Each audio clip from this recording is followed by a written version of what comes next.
Moving on, named after a former mayor who ran the city from the late 1980s until the early 1990s, the massive David Dinkins Manhattan Municipal Building was completed in 1914 in assorted styles, including Romanesque Imperial, Beaux-Arts, Italian Renaissance and French Renaissance, and has been described as an imposing building of real beauty, one of the few monumental skyscrapers in the early part of the 20th century. On that note, whenever I show you something of interest, the graphic in the upper left will give you its name, the year it was completed, in what style and by whose design. If it's a landmark, it will be in green. Turning right onto Centre Street, we have our first subway alert. If you want to get to this location, take a 456 JRZ train to the Brooklyn Bridge City Hall Chambers Street station on the corner. Now I want to take a minute to explain the rest of the graphics at the top of your screen. As I'm cycling, the white name in the middle is the street that I'm on, the red name on the left is the street that's behind me, and the green name on the right is the street I'm approaching. That grove of trees coming up on the left is the Living Memorial Grove. All of the trees you see in this grove were once located in the plaza areas around the World Trade Center.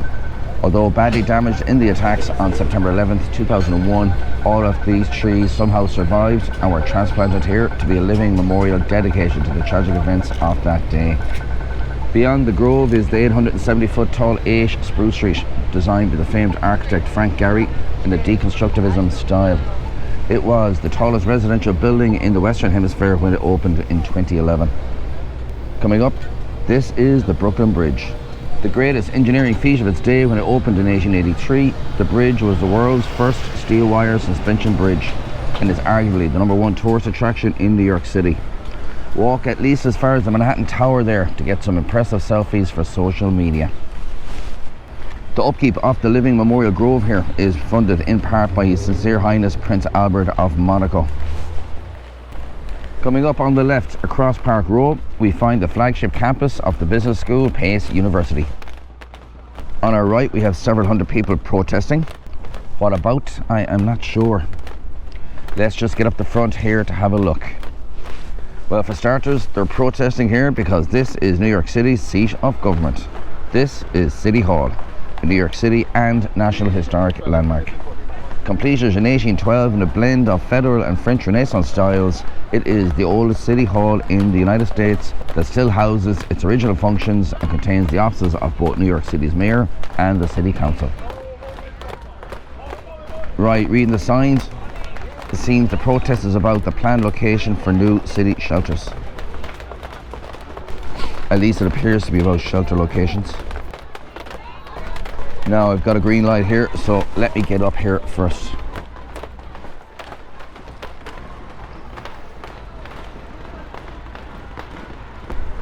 We are on Park Row, which used to be called Printers Row, because so many of New York City's newspapers used to have their offices and presses right here close to City Hall. That white van is blocking what I want to show you next, so I'm just going to move up here a little. Now, it is only fitting that it is on the former Printers Row, right in front of Pace University, that we find New York City's only statue to the newspaper editor and US founding father Benjamin Franklin, sculpted by the German-born Ernst Plassmann and unveiled here in 1869. Next, we find City Hall Park. There's been a public park or a public common at this location since the founding of the city in 1625. On the far corner we see 41 Park Row, better known as the New York Times building. Completed in the late 1800s in a Romanesque revival style, this was the original home of the Times newspaper before it eventually moved to its present location off Times Square. Moving on, we have the flamboyant red brick Potter building. Designed in a combination of Queen Anne, Neo-Greek, Renaissance revival and colonial revival styles, it is a New York City landmark because its use of pressed brick and terracotta panels made this the first building in New York City history to be virtually fireproof when it was completed in 1886. Now I'm crossing over Park Row here for a moment to give you a quick look at the historic Temple Court building. Completed in 1883, the same year as the Brooklyn Bridge was opened, this is New York City's earliest surviving skyscraper, and was constructed in Queen Anne, Neo-Greek and Renaissance Revival styles. It has a very impressive 9-storey atrium that rises to a skylight and now contains the luxurious 300-room Beekman Hotel, which has high-end bars and elegant restaurants. Now, I understand many of my viewers are watching from abroad and may be learning English, so in this series I will be speaking as slowly, clearly and as grammatically correct as I possibly can. If you wish, enable the subtitles for this video because they are perfectly aligned with what I am saying. Coming up, we have another New York City and National Historic Landmark. This is the world famous Woolworth Building, which was completed in 1913 in a neo-Gothic style. At 792 feet, it was the world's tallest building until about 1930. Designed to resemble Gothic cathedrals of Europe, it quickly got its nickname, the Cathedral of Commerce. Its 3-storey Tudor arched entrance is heavily ornate, whilst its very dazzling first floor interior, rich in marble, sculpted relief, mosaics and glass ceilings, is a New York City interior landmark, although it is no longer open to the public. We are on Broadway. What was once an Indian trail named Wequaskek, Broadway continues to follow that original path, eventually finishing up about 20 miles north of the city, close to the famous town of Sleepy Hollow, making Broadway the longest thoroughfare in New York City. Up next, we have yet another New York City and National Historic Landmark. This is St. Paul's Episcopalian Chapel. Built in 1766 in a Georgian style, St. Paul's is the oldest surviving church building in Manhattan. One of the things you will see if you visit the chapel is the pew used by George Washington after he prayed here following his inauguration as the first president of the United States in nearby Federal Hall in 1789. For months after the 9/11 attacks on the Twin Towers, the chapel provided round-the-clock relief ministry to members of the NYPD, FDNY and others involved in the recovery operation at Ground Zero. And today it has some important exhibits showcasing the 9/11 aftermath. On the far corner here we have our next subway alert.